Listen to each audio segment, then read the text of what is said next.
Today is Australia Day, Australia's national holiday. This holiday has been at the centre of political debate in the country for a number of years, with some activists petitioning to rename it Invasion Day. The 26th of January marks a moment in 1788 when Arthur Phillipps raised a British flag over Sydney Cove. When the British arrived in Australia, they acted like nobody lived there, and they used a legal fiction to claim ownership of the entire continent. This legal fiction was called terra nullius, which is the Latin for nobody lives there. The problem with this claim that Australia was empty is that it conflicts with primary evidence. This is Lieutenant James Cook, and he was a surveyor for the Royal Navy. In 1768, the British sent him to Australia to basically see what's up, what's down there.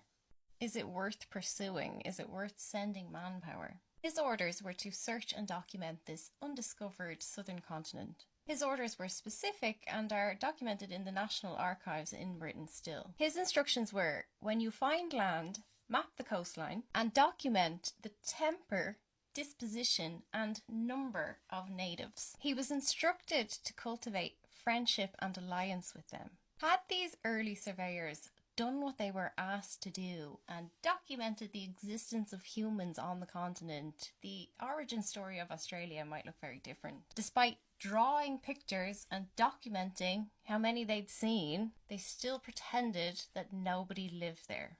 What's most disturbing to me about this lie is that contemporary archaeological evidence has now been able to prove that Aboriginals and Torres Strait Islanders inhabited Australia for 65,000 years. These are some of the oldest civilizations on Earth. Stone tools made from quartzite, crayons made from ground ochre, pigment additives. This is the world's oldest known use of pigments. These archaeological findings show that some of our core technologies were being used in Australia 20,000 years before they show up anywhere else. So, yes, terra nullius is a lie, a con, a legal fiction, more British Empire bullshit. There were obviously people on the continent. The other lie that Britain tells about Australia is that it was started as a penal colony.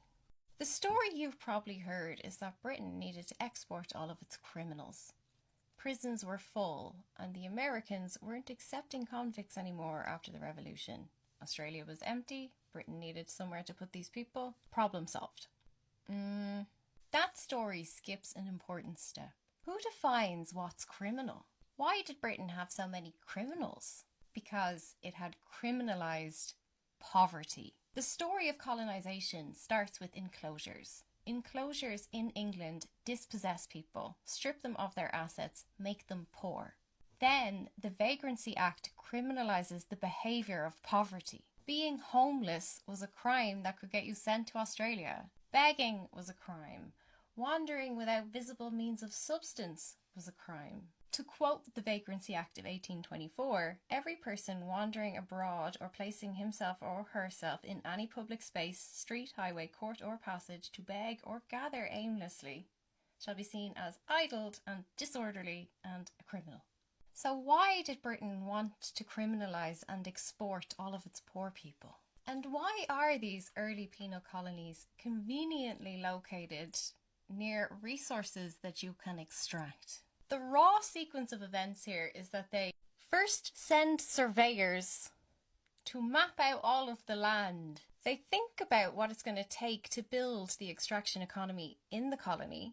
By 1788, they understand fully what it is going to take in terms of manpower to get the value out of Australia. So they pass a load of laws that make it a crime to be poor, and then they ship those prisoners to the extraction sites. Between 1788 and 1868, 160,000 people are shipped to Australia. Over 75% of those transported were for non-violent property crimes, and over 50% were transported on their first offence. Some of these crimes include stealing bread and being homeless. As soon as they arrive, they are assigned forced labour. Britain did not send convicts to Australia to tackle its crime problem. Britain created crimes to produce convicts, to send those convicts to extraction zones to work as forced labour. If Australia was a penal colony, why were convicts assigned to private settlers And why, if Australia was a penal colony, did it offer land grants to emancipated convicts? Australia was a quarry. It still is. By the mid-century, wool from Australia generated 70% of colonial revenue for Britain. Wool was the entire economic model, and sheep require 6 acres each. The huge amounts of early manpower sent to Australia as convicts were used to clear the land, and that meant clearing everybody on it too. Wool was the first commodity Australia was exploited for. But in these early days, they also found coal, gold, and copper. Britain knew very early exactly what was in Australia, and it transported labour to extract from the land. And that mechanism of extraction has remained in place to today, even if the commodity being exploited has changed over time. The mechanism is identical across all periods. Step 1, identify commodity. Step 2, take the land, legally or illegally. Step 3, extract the resource. Step 4, export the raw materials. No refining in Australia. The wealth concentration happens elsewhere. Local communities see minimum benefit and have to deal with the environmental damage. Drain the country of the resource and then go find something else to commodify.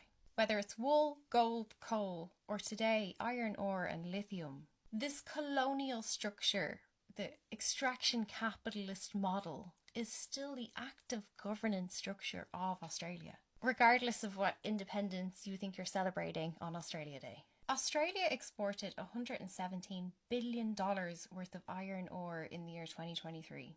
The companies that own these Australian mines, BHP, Rio Tinto, and Fortescue, are US owned. The largest shareholders in BHP are BlackRock, Vanguard, and State Street. Rio Tinto is 77% US owned. BlackRock alone owns 18% of it. This is a company that was founded in Spain and is listed on the London Stock Exchange. It was never Australian. Australians are not receiving the benefit of this extraction. They do not share the profits. It is not reinvested into the country. All of Australia's quarries are owned by international capital. Australians are still the workers at the bottom of the food chain. Australia's modern fiscal policy is hostage to its mining.